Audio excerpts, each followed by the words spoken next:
रांची और हजारीबाग समेत देश के 45 स्थानों पर रोजगार मेले का आयोजन। प्रधानमंत्री ने 71,000 से ज्यादा युवाओं को दिए नियुक्ति पत्र।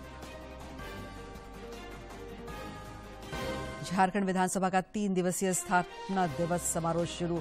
राज्यपाल ने जनप्रतिनिधियों को जनता की समस्याओं के प्रति सजग रहने की दी सलाह।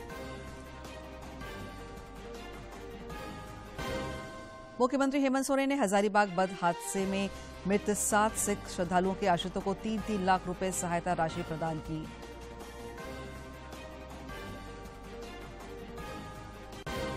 और भाजपा ने कई जिलों में निकाली जन आक्रोश रैली। केंद्रीय मंत्री अर्जुन मुंडा ने राज्य की हेमंत सोरेन सरकार पर बोला हमला।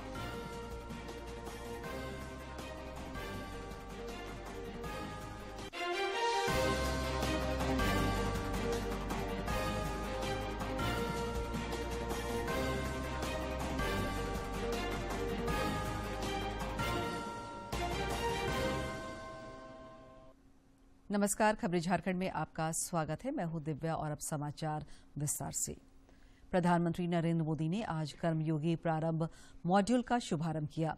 यह मॉड्यूल विभिन्न सरकारी विभागों में नवनियुक्त कर्मियों के लिए ऑनलाइन अनुकूल पाठ्यक्रम है। इस अवसर पर श्री मोदी ने कहा कि कर्मयोगी भारत मंच पर कई कोर्स उपलब्ध होंगे जिनसे नवनियुक्त कर्मियों की प्रगति में सहायता मिलेगी।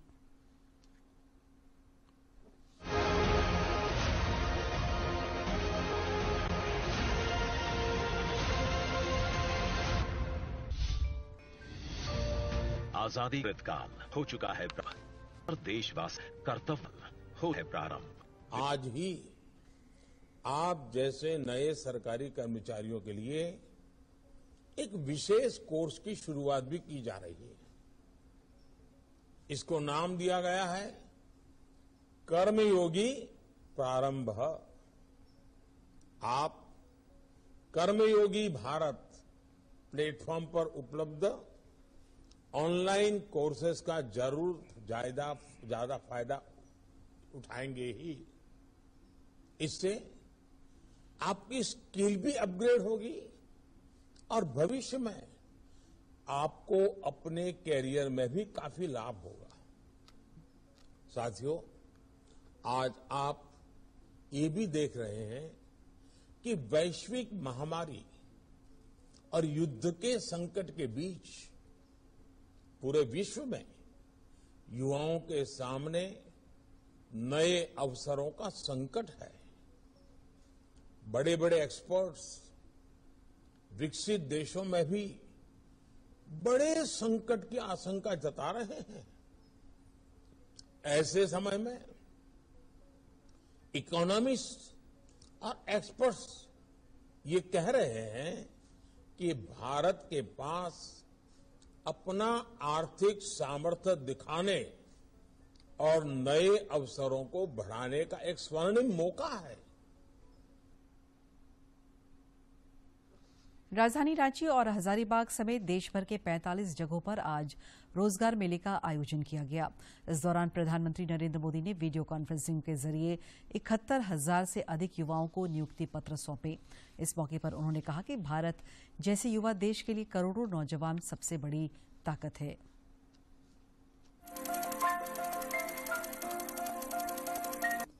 दादरा और नगर हवेली, दमन और दीव और चंडीगढ़ में भी रोजगार मेले आयोजित करके हजारों युवाओं को नौकरी दी गई है। मुझे बताया गया है कि परसों यानी 24 नवंबर को गोवा सरकार भी इसी तरह के रोजगार मेले का आयोजन करने जा रही है। 28 नवंबर को त्रिपुरा सरकार भी रोजगार मेले का आयोजन कर रही है। यही डबल इंजन की सरकार का डबल फायदा है। देश के युवाओं को रोजगार मेले के माध्यम से नियुक्ति पत्र देने का ये अभियान ऐसे ही अनवरत जारी रहेगा। युवाओं को रोजगार से जोड़ने के लिए चलाए जा रहे देशव्यापी अभियान के तहत आज राजधानी रांची में भी रोजगार मेले का आयोजन किया गया।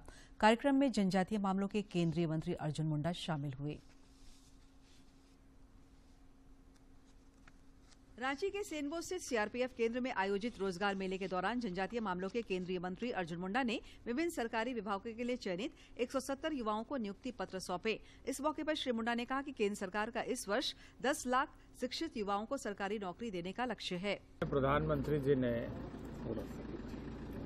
इस देश में 10 लाख युवाओं को रोजगार देने का एक रोजगार मेला उत्सव का आयोजन किया है और इसी कड़ी में पिछली बार 75,000 लोगों को नियुक्ति पत्र दिया गया और इस बार भी वैसा ही 70,000 से अधिक संख्या है जहां नियुक्ति पत्र बांटी जा रही है। मुझे इस बात की प्रसन्नता है कि उसी कड़ी में मैं यहां केंद्रीय रिजर्व पुलिस बल के कार्यालय में आया हूं। मौके पर केंद्रीय रिजर्व पुलिस बल झारखंड के आईजी अमित कुमार ने कहा कि रोजगार मेले के दूसरे चरण के आयोजन की जिम्मेवारी देश भर में सीआरपीएफ को दी गई है। वे इसकी जिम्मेवारी निभाकर काफी गौरवान्वित महसूस कर रहे हैं। इसके आयोजन की जिम्मेवारी पूरे देश में सीआरपीएफ को दी गई है। उसी के तहत झारखंड राज्य के लिए रांची के सीआरपीएफ ग्रुप सेंटर में हम लोगों ने इस कार्यक्रम का आयोजन किया है। यहाँ 170 लोगों को सरकारी नौकरियों से संबंधित जो नियुक्ति पत्र हैं वो बांटे गए।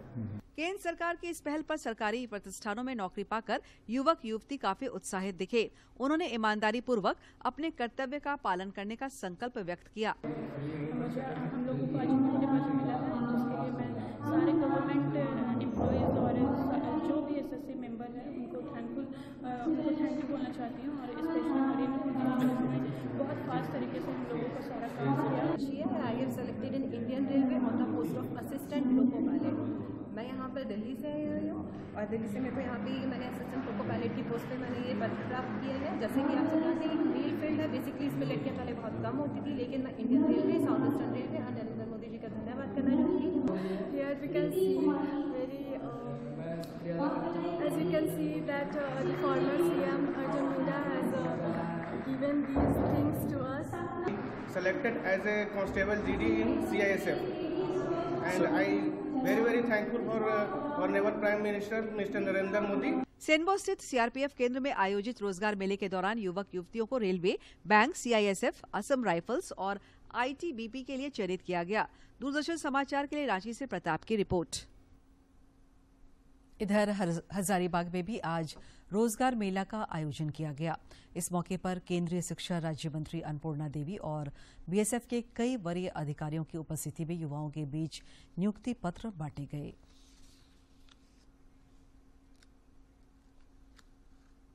हजारीबाग के मेरू स्थित बीएसएफ कैंप में आयोजित रोजगार मेले में उपस्थित युवाओं को संबोधित करते हुए केंद्रीय शिक्षा राज्य मंत्री अन्नपूर्णा देवी ने कहा कि प्रधानमंत्री नरेंद्र मोदी के प्रयास से युवाओं को देश भर बड़े पैमाने पर रोजगार से जोड़ा जा रहा है।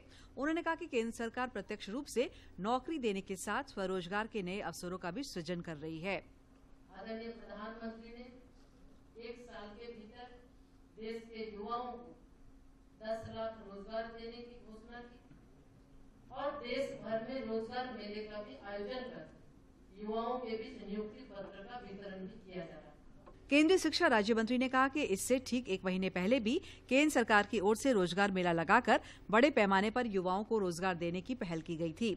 उन्होंने कहा कि केंद्र सरकार का लक्ष्य है कि 10 लाख युवाओं को सरकारी नौकरी से जोड़ा जाए। नवचयनित कर्मियों का बहुत बहुत शुभकामना कि आप अपने जीवन में अपने दायित्व का निर्वहन ईमानदारी के साथ आप करें, ये आप सबसे अपील और आग्रह भी करते हैं। रोजगार मेले में नियुक्ति पत्र पाकर युवाओं में खुशी का ठिकाना नहीं था। यह उपलब्धि पाकर वे बेहद उत्साहित दिखे और प्रधानमंत्री के प्रति आभार जताया। मुझे नर्सिंग ऑफिसर देवघर एम्स में मैं नियुक्ति पत्र आज मुझे मिला है और बहुत ही अच्छा लग रहा है कि रोजगार मेला में मुझे ये मौका मिला है और इसके लिए मैं यहाँ से जितने लोग गेस्ट भी आए हैं उनके लिए मैं बहुत आभारी हूँ और मैंने सब लोग यहाँ पे मेहनत करके आए हैं। तो प्रधानमंत्री के द्वारा लोगों को यहाँ पे नियुक्ति पत्र मिल रही है और मैं भी इसका एक हिस्सा हूँ, मुझे भी नियुक्ति पत्र मिलने वाली है और मैं तहे दिल से धन्यवाद करना चाहती हूँ नरेंद्र मोदी जी की, जिनकी वजह से मुझे अवसर प्राप्त हुआ है। और अगर मैं करियर की बात करूँ तो मेरे करियर के लिए पहला स्टेप है जिससे मैं आगे बढ़ सकती हूँ। गौरतलब है कि आज देश भर दूसरे चरण के तहत 45 जगहों पर रोजगार मेला का आयोजन किया गया, जिसके तहत हजारीबाग में आयोजित मेले में 200 युवाओं को नियुक्ति पत्र सौंपे गए। देश भर में आज 45 जगहों पर रोजगार मेले का आयोजन किया गया और इस दौरान 71,000 युवाओं को नौकरी प्रदान किया गया। हजारीबाग के बीएसएफ के मेरू कैंप में 200 से ज्यादा युवाओं को नौकरी प्रदान किया गया और इस दौरान केंद्रीय शिक्षा राज्य मंत्री अन्नपूर्णा देवी मौजूद थी। अपने सहयोगी करमबीर के साथ मैं दिवाकर कुमार, दूरदर्शन समाचार, हजारीबाग। झारखंड विधानसभा का 3 दिवसीय स्थापना दिवस समारोह आज से शुरू हो गया है। राज्यपाल रमेश बैस ने इसका शुभारंभ किया। मौके पर मुख्यमंत्री हेमंत सोरेन, विधानसभा अध्यक्ष रविन्द्रनाथ महतो और संसदीय कार्यमंत्री आलमगीर आलम भी मौजूद थे।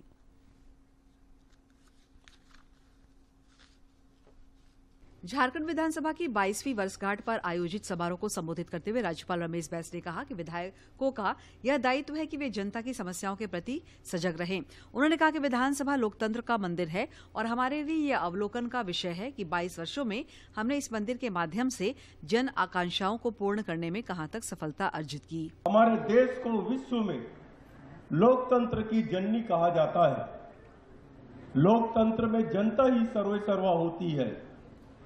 लोकतांत्रिक संस्थाओं की मर्यादा और विश्वसनीयता अक्षुण्ण रखना सभी जनप्रतिनिधियों का दायित्व है, क्योंकि जनप्रतिनिधियों के आचरण और व्यवहार पर ही जनप्रतिनिधि संस्थाओं की गरिमा निर्भर करती है। इस अवसर पर मुख्यमंत्री हेमंत सोरेन ने कहा कि सत्ता पक्ष और विपक्ष दोनों को जन सरोकार के मुद्दों पर संवेदनशील होना चाहिए।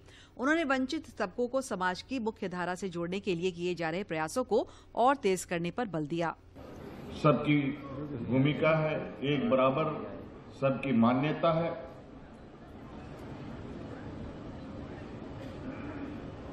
सत्ता पक्ष की जितनी भूमिका है, विपक्ष की भी उतनी ही अहम भूमिका होती है और निश्चित रूप से और दोनों मिलकर इस राज्य के आदिवासी, दलित, शोषित, पीड़ित लोगों के प्रति अपनी जो संवेदनाएं होनी चाहिए और जो उनको मुख्य धारा में लाने का प्रयास होना चाहिए। समारोह के दौरान माले विधायक विनोद कुमार सिंह को उत्कृष्ट विधायक के सम्मान से नवाजा गया। इस मौके पर उन्होंने सम्मान जनता को समर्पित करते हुए कहा कि राज्य गठन के 22 वर्ष बीत गए, लेकिन अभी भी हमें बहुत कुछ करना है। विधायक कहे जाते हैं या जो विधान बनने की प्रक्रिया है, जो आने वाले समय में, आने वाले दौर में हमारे राज्य के नागरिकों के लिए, राज्य के लोगों के लिए भविष्य तय करती है, वो विधायी प्रक्रिया और ज्यादा पारदर्शी हो और ज्यादा मौके मिले। सिर्फ सदन के अंदर ही नहीं, सदन के बाहर भी जो लोग हैं उसमें राय, अपनी सुझाव और सारी चीजें रख सकें। समारोह के दौरान विधानसभा के 5 कर्मियों को भी सम्मानित किया गया। इसके अलावा देश की सीमा पर एवं नक्सल अभियान में शहीद हुए जवानों के परिजनों तथा शांतिकाल में वीरता पदक प्राप्त झारखंड राज्य के बहादुर पुलिसकर्मियों एवं सैनिकों को भी सम्मानित किया गया। दूरदर्शन समाचार के लिए प्रताप की रिपोर्ट। भाजपा विधायक दल के नेता बाबूलाल मरांडी ने विधानसभा स्थापना दिवस पर राज्यवासियों को बधाई दी है। श्री मरांडी ने कहा है कि झारखंड विकास के पथ पर अग्रसर हो और विधानसभा लोकतांत्रिक मूल्यों की रक्षा का मंदिर बने, यही कामना है। आज विधानसभा के स्थापना दिवस है। स्थापना दिवस के शुभ अवसर पर समस्त झारखंड वासियों को हमारे ओर से बहुत बहुत बधाई है, शुभकामनाएं है। मुख्यमंत्री हेमंत सोरेन की अध्यक्षता में राजधानी रांची में राज्य मंत्रिपरिषद की बैठक 28 नवंबर को आयोजित होगी। शाम 4 बजे से होने वाले इस बैठक में कई महत्वपूर्ण प्रस्तावों को मंजूरी मिल सकती है। बैठक की जानकारी मंत्रिमंडल सचिवालय ने दी है। मुख्यमंत्री हेमंत सोरेन ने हजारीबाग बस हादसे में मृत सिख समुदाय के श्राद्ध श्रद्धालुओं के आश्रितों को 3-3 लाख रुपए की सहायता राशि सौंपी है। यह हादसा 17 सितंबर को उस वक्त हुआ था जब गिरिडीह जिले से श्रद्धालुओं को लेकर आ रही बस हजारीबाग जिले के टाटी झरिया स्थित सिवाने नदी पुल पर दुर्घटनाग्रस्त हो गई थी।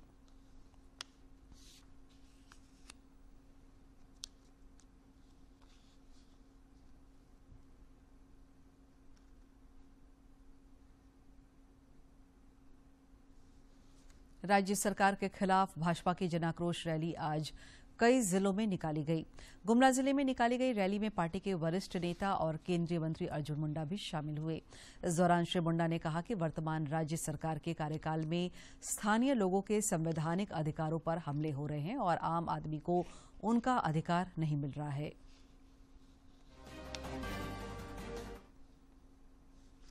सरकार के प्रति एक जनाक्रोश है, इस सरकार की विफलता के प्रति। सांसद सुदर्शन भगत ने भी राज्य की हेमंत सरकार पर हमला बोला। उन्होंने सरकार पर भ्रष्टाचार को संरक्षण देने का आरोप लगाया। इसके आज माइनिंग के क्षेत्र में चाहे बालू हो, चाहे चिप्स हो, चाहे कोयला हो, चाहे लोहा हो। उधर खूंटी जिले में भी भाजपा नेताओं ने आक्रोश रैली निकालकर राज्य सरकार की नीतियों का विरोध किया। प्रदर्शन में रांची के सांसद संजय सेठ और स्थानीय विधायक नीलकंठ सिंह मुंडा भी शामिल हुए। श्री सेठ ने राज्य सरकार पर जनता से वादा खिलाफी करने का आरोप लगाया।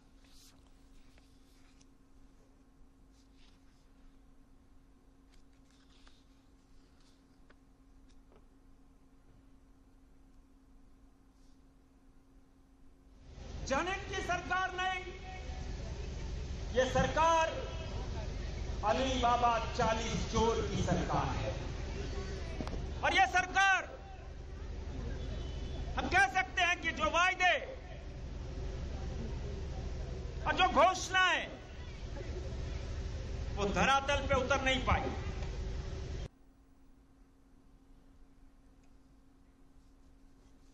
रांची के सांसद संजय सेठ ने आज तुपुदाना स्थित टेंडर हार्ट स्कूल में बच्चों के साथ संवाद किया।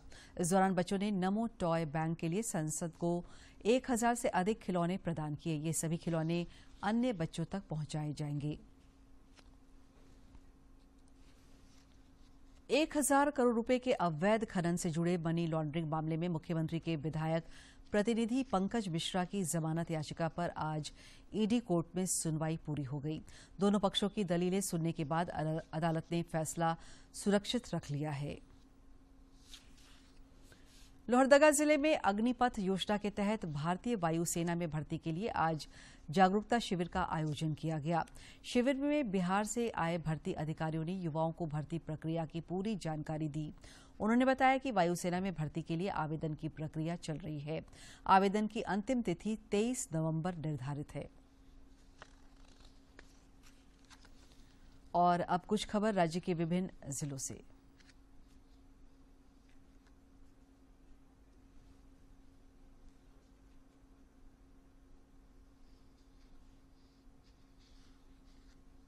और अब देखते हैं क्यों खास है इतिहास में आज का दिन।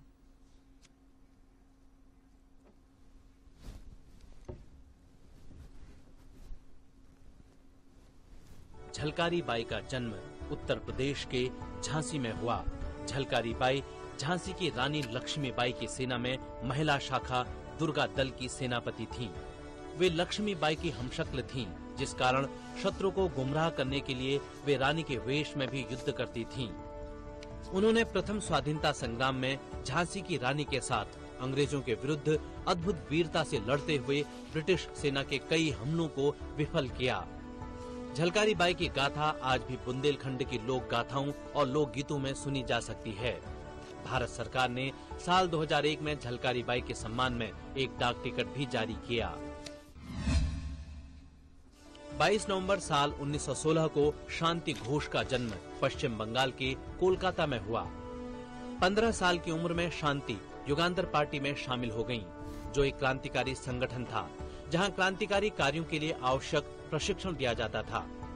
दिसंबर 1931 में शांति अपनी एक सहपाठी सुनिधि चौधरी के साथ एक ब्रिटिश अफसर चार्ल्स स्टीवंस के कार्यालय में एक पिटीशन फाइल करने के बहाने से पहुंची और जिला मजिस्ट्रेट CGB स्टीवंस को गोली मारकर उनकी हत्या कर दी।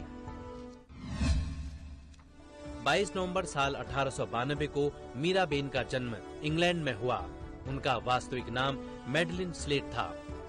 वे एक ब्रिटिश सैन्य अधिकारी की बेटी थीं। मीराबेन ने भारतीय स्वतंत्रता संग्राम में महात्मा गांधी के सिद्धांतों से प्रभावित होकर खादी का प्रचार किया।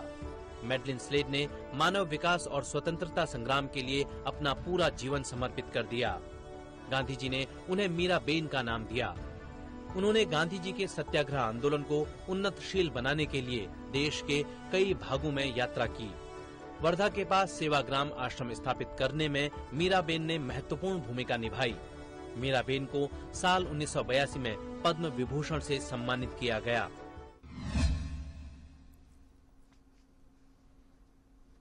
केंद्र सरकार की प्रधानमंत्री आवास योजना से लाखों बेघरों को उनके सपनों का आशियाना मिला है।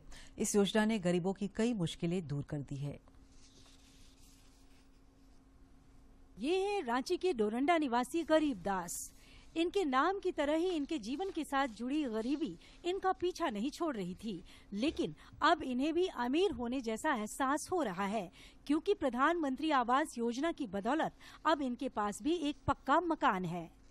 पहले था अल्बेस्टर वाला दिक्कत होता था, पानी दिक्कत होता था, अभी वाला तो बना तो थोड़ा आराम है। मिला है। क्या मिला है? शौचालय। अच्छा, कितना सुविधा हो गया उससे? बहुत अच्छा हुआ। एक दूसरी लाभुक सीता देवी कहती हैं कि पहले एक तो उनका घर काफी छोटा था, ऊपर से बारिश के दिनों में काफी चूता भी था। अब प्रधानमंत्री आवास योजना का लाभ मिल जाने से उसके परिवार की कई मुश्किलें दूर हो गई हैं। प्रधानमंत्री का आवास मिला है और रहने के लिए सुविधा हुआ है। मोहल्ले की ही नीलू कहती हैं कि इस योजना से उनके परिवार का जीवन तो संवर ही गया है, उनकी तमन्ना है कि दूसरे जरूरतमंदों को भी इस योजना का लाभ मिले। इस लोकप्रिय योजना के लिए वो केंद्र सरकार की भूरी भूरी प्रशंसा करती हैं। ये योजना तो हम लोग को अच्छा लगा बनने के बाद। अब मतलब किसी भी चीज का परेशानी नहीं है। जो और भी लोग हैं उन लोगों के लिए सब कुछ अच्छा हो। और क्या, हर मनुष्य की अनिवार्य आवश्यकताओं में मकान की जरूरत सर्वोपरि है। यही वजह है कि शिद्दत से एक अदद घर के जुगाड़ में जुटे लोगों को जब उनके सपनों का आशियाना मिला तो वे केंद्र सरकार की दरिया दिली के कायल हो गए। रांची से अवधेश गौतम की रिपोर्ट। इंफॉर्मेशन टेक्नोलॉजी जैसे जैसे एडवांस हो रहा है, वैसे वैसे ये हमारे जीवन का अहम हिस्सा बनता जा रहा है। इसे ध्यान में रखकर आकांक्षी जिला पाकुड़ के सरकारी स्कूलों में पढ़ रहे आर्थिक रूप से कमजोर मजदूर और किसानों के बच्चों को लैपटॉप के माध्यम से डिजिटल शिक्षा दी जा रही है। पाकुड़ की सुदूरवर्ती गांवों में रहने वाले मजदूरों एवं किसानों के बच्चों का शैक्षणिक स्तर को ऊपर उठाने में जिला खनिज फाउंडेशन ट्रस्ट बड़ी भूमिका निभा रहा है।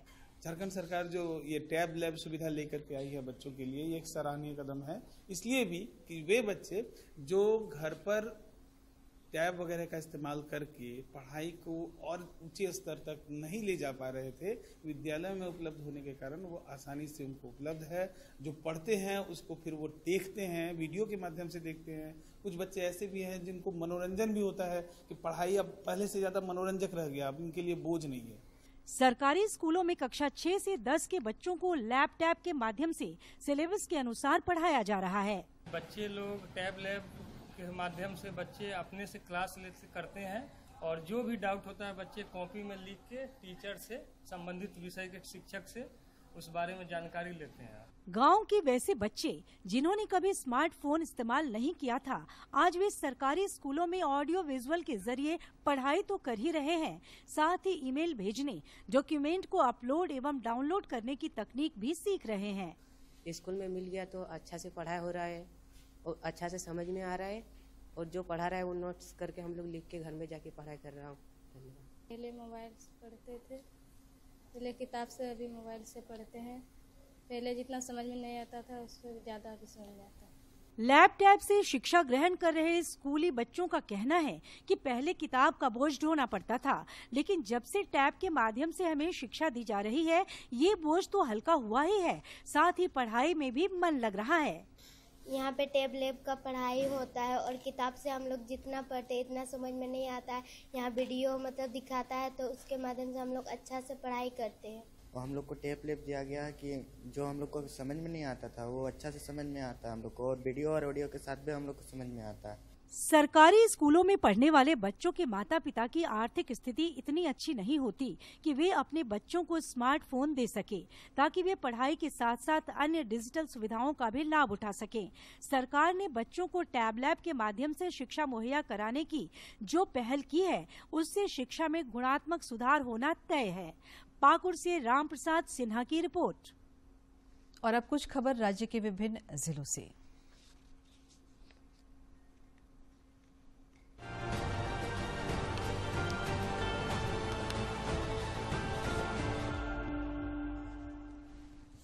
झारखंड मुक्ति मोर्चा के सुप्रीमो सह नवगठित झारखंड राज्य समन्वय समिति के अध्यक्ष शिबू सोरेन के मोरहाबादी स्थित आवास में समिति सदस्यों ने मुलाकात की। समिति सदस्य के रूप में दर्जा प्राप्त मंत्री सह पार्टी के महासचिव विनोद पांडे, योगेंद्र प्रसाद महतो और फागू बेसरा ने शिबू सोरेन को बुके भेंट कर और शॉल उड़ाकर अभिनंदन किया और उनका आशीर्वाद लिया। गिरिडीह जिले में कांग्रेस पार्टी की ओर से भारत जोड़ो यात्रा की शुरुआत की गई है। जिले के सभी प्रखंडों में ये यात्रा शुरू हो गई है। जिला अध्यक्ष नरेश वर्मा और वरिष्ठ नेता सतीश केडिया ने कहा कि यात्रा को आम आदमी का सहयोग मिल रहा है। दुमका जिले में उपायुक्त ने समाज कल्याण विभाग अंतर्गत संचालित विभिन्न योजनाओं की समीक्षा की। इस दौरान सावित्री बाई फूले किशोरी समृद्धि योजना, मुख्यमंत्री कन्यादान योजना, आंगनबाड़ी केंद्रों में आधारभूत व्यवस्था के सुधार से संबंधित विषयों पर कार्य योजना के संबंध में चर्चा की गई। विश्व मत्स्यिकी दिवस के अवसर पर पश्चिमी सिंहभूम जिले में विशेष कार्यक्रम का आयोजन किया गया। कार्यक्रम में विधायक दीपक विरुआ और डीएफओ समेत कई अधिकारी शामिल हुए। इस दौरान मत्स्य कृषकों को प्रोत्साहित करते हुए परिसंपत्तियों का वितरण भी किया गया। गुमला जिले के कृष्ण एसटी हॉस्टल में चल रहे कार्यों का उपायुक्त सुशांत गौरव ने निरीक्षण किया और आवश्यक दिशा निर्देश दिए। उन्होंने नए हॉल के निर्माण का भी आदेश दिया ताकि अधिक छात्रों के लिए शयन की सुविधा हो सके। साथ ही पूरे परिसर में ड्रेनेज के लिए विशेष व्यवस्था करने का भी निर्देश उपायुक्त ने दिया। लातेहार जिले में मतदाता सूची विशेष संक्षिप्त पुनरीक्षण 2023 के तहत मतदाता जागरूकता कार्यक्रम का आयोजन किया गया। कस्तूरबा गांधी आवासीय बालिका विद्यालय में आयोजित कार्यक्रम के दौरान मतदाता सूची में युवा युवताओं को नाम जोड़ने के लिए प्रेरित किया गया। पाकुड़ जिले में जल जीवन मिशन के तहत एक कार्यशाला का आयोजन किया गया। कार्यशाला में उद्घाटन उपायुक्त ने किया। इस दौरान जल गुणवत्ता निगरानी, अनुश्रवण क्रियाकलाप, पेयजल रखरखाव और सॉलिड वेस्ट मैनेजमेंट विषय पर चर्चा की गई। रांची के जगन्नाथपुर थाना क्षेत्र के हटिया चांदनी चौक स्थित टोडको रोड पर आज एक कार ने ऑटो में टक्कर मार दी। बताया गया कि ऑटो स्कूली बच्चों को लेकर स्कूल जा रहा है। इसी दौरान तेज रफ्तार से आ रही कार ने टक्कर मार दी। इसमें कई बच्चे घायल हो गए। झारखंड में कोरोना के 12 एक्टिव मरीज हैं, जबकि रांची में सबसे अधिक 10 एक्टिव मरीज हैं। स्वास्थ्य विभाग के अनुसार 24 घंटों में कोरोना का एक भी मरीज स्वस्थ नहीं हुआ है, जबकि राज्य में कोरोना का एक नया मरीज मिला है। गिरिडीह जिले के बगोदर थाना के सामने सड़क हादसे में आज सुबह एक युवक की मौत हो गई। प्राप्त जानकारी के अनुसार बगोदर थाना के सामने मेडिकल दुकान से दवा खरीदकर मोटरसाइकिल से युवक घर लौट रहा था। इसी दौरान डुमरी की ओर से आ रहे एक भारी मालवाहक वाहन ट्रक ने कुचल दिया। कोडरमा जिले के सलाईडी गांव में एक युवक ने आत्महत्या कर ली। बताया जाता है कि घरेलू विवाद के कारण युवक ने जहर खा लिया। पुलिस ने शव को अपने कब्जे में लेकर पोस्टमार्टम के लिए भेज दिया है।